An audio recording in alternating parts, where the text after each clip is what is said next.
January 14th, 2023. Bikepacking trip number 1 of the year to Lake Winnipeg. Same trip I always do.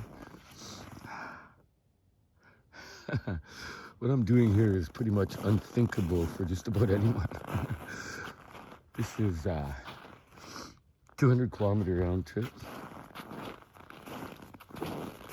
I rode through the night to avoid traffic on the highway here, which is still pretty empty. Sun is just peeking up.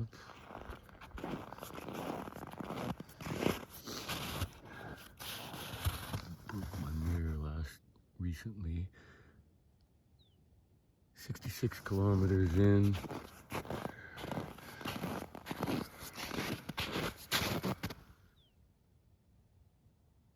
Minus 5.2 C. It was minus 12 when I left. The wind chill minus 22. But what we have here is what I call a weather window, where we have a couple of days of abnormally warm weather.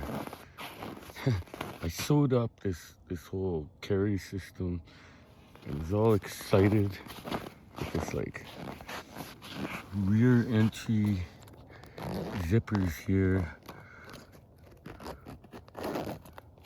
Part of the way through this bike trip, I'm wearing these super warm, these are climbing pants, but even with these, which are incredibly warm, I was getting a little cold part of the way through.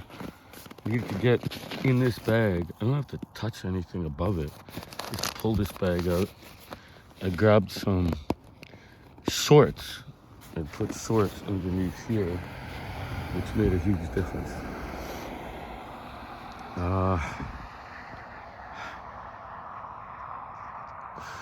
Nobody should do this without a whole lot of prior experience. I mean, I spent many hundreds of hours outside in 20, 30 below over the years. I have arrived to actual wilderness, and up this road is Lake Winnipeg. They do actual polar training on that lake in January. Wait a minute, it is January.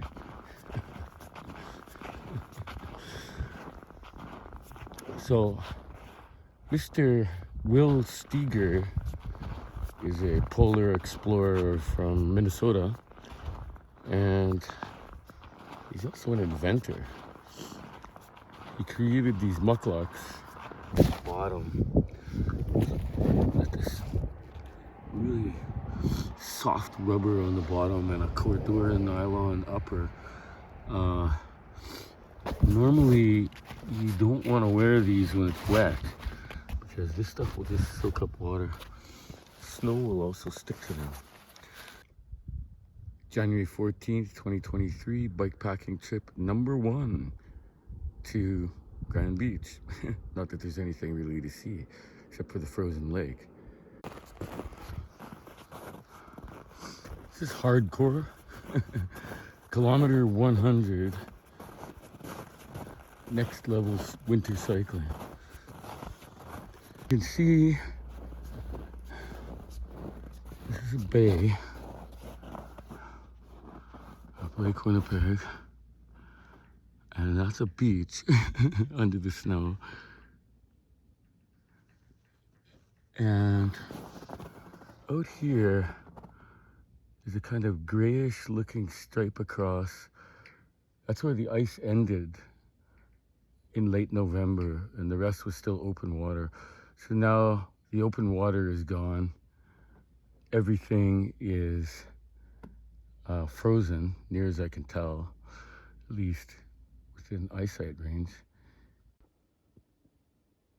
So I'm just sitting on the hammock, and one of the beautiful things about having this thing is you got something to sit on to, like, for example, take your boots off. Take your boots off, change your socks or whatever. Like you can have your foot in the air without what to do with your foot and like hopping around and stuff. So this outer thing is wide open. I'm in the bivy, and this is the bivy entrance U-shaped zipper thing here. I took this zipper, pretty thin material, which you can see right here. It certainly does breathe. And there's another opening here. So you have this big U-shaped zipper, and you have a smaller U-shaped zipper. There was a mesh in here, but I took it out because I don't use these bivvies as a primary shelter. I use them as something inside another shelter. So I just opened this smaller window that's right above my head. There's the trees. The other is closed. And you can see there's a lot of room here. I'm on a long, wide mattress. These bivy walls are going up like about 15 inches. So right now, this thing is completely sealed. This is just the inner. There's another layer here. So how do you get out of the cold? Well, this is the easiest way, crawling the bivy. Now, they have this loop here, and they have a toggle there. That's intended so you can roll up this little door, kind of put it out of the way. But you can also use that either loop to hold this up, lying straight above. So, you take this, tie it up there, hold this open, or there's one on this side. You take this loop, same thing. Whether you have it open or closed, you can tie that up. Now, this outer layer closes up, and this is a thicker, beefier layer. Now you can see an airspace between the two. Very intentional. This is wide open air up here. So the ends of this are wide open on both ends. But there's room. So if condensation forms on here and drips, this is a waterproof bivy. And you can see I've got sort of two microclimates here. One inside the bivy, one inside this outer enclosure. I've got two walls. January 15th.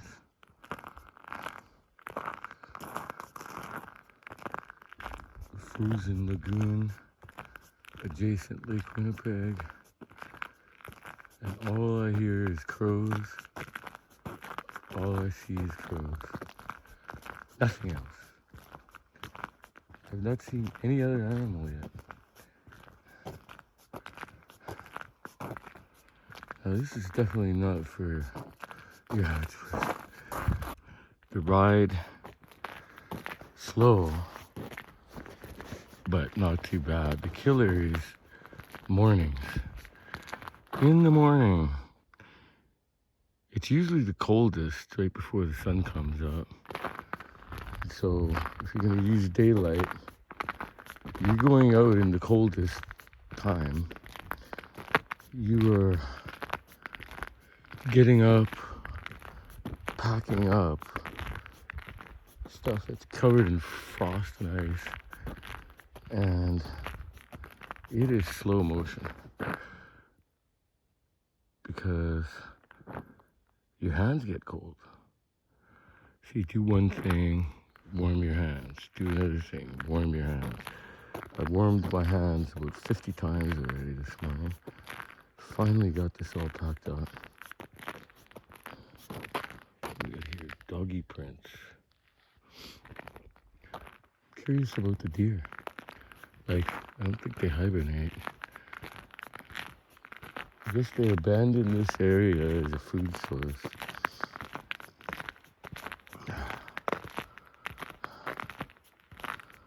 Oh, it's a good thing I have these gloves. Oh my god, I'd be in trouble without them. And these boots, same thing. These pants are very warm. I almost didn't bring them. That would have been a big mistake. Now I have to kind of slug it up this big hill, up to Highway 59, and glide down. It's going to be cold. So I'm going to be cold for a few hours. And then I know the drill now. By about halfway home, it'll start to get warm. Why do people do what they do? Why not just sit home and watch Netflix? Deer. 7 of them. 7 deer. You know, at the gas station.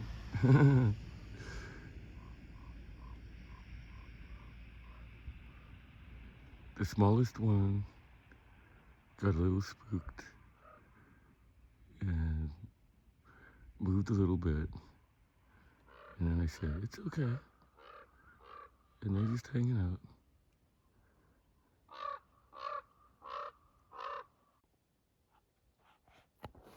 Been outside for about 31 hours.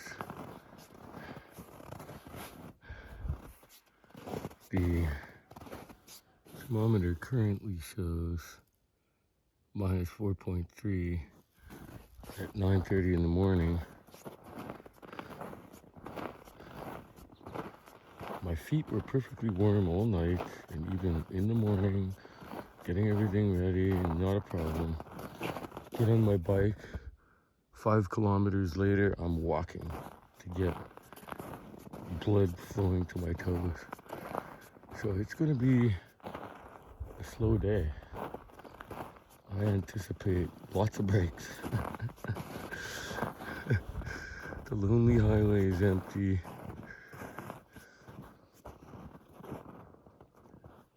Also, there's a strange dichotomy of overheating and being cold at the same time. I just took off this wool, thick wool shirt. It's an expedition weight. This is too heavy for this weather. It's drenched. So I do have 2 other base layer tops, but I'm gonna try wearing this power stretch as a base layer. That's what I'm wearing on the bottom, power stretch. Power stretch pro, head to toes. And it's gonna be a long day. The level of difficulty of this ride in the winter versus summer is astounding. I would say it's about at least 4 times as hard. 4 times more energy required. Everything is slow motion. Everything is not frozen. Oh yes, I do actually have a liter of coffee. But this morning, I mean, I would have liked to have made coffee. I had everything I needed to do that. Little canister stove, water, milk, coffee, everything. But you get really cold in the morning, fiddling around with metal objects. And it's cold enough just putting away what you got. It's all covered in frost and ice. So, oh, wow. I've seen 150 snowmobiles. Here comes some more. They're out in droves. And they like this area. Action.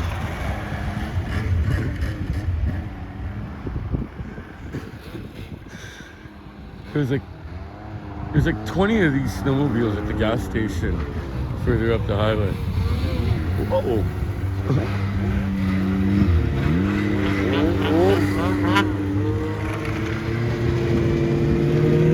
And away they go.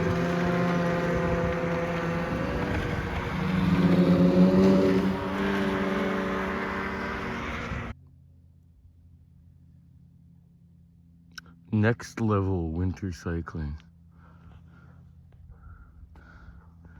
January 15th, 2023.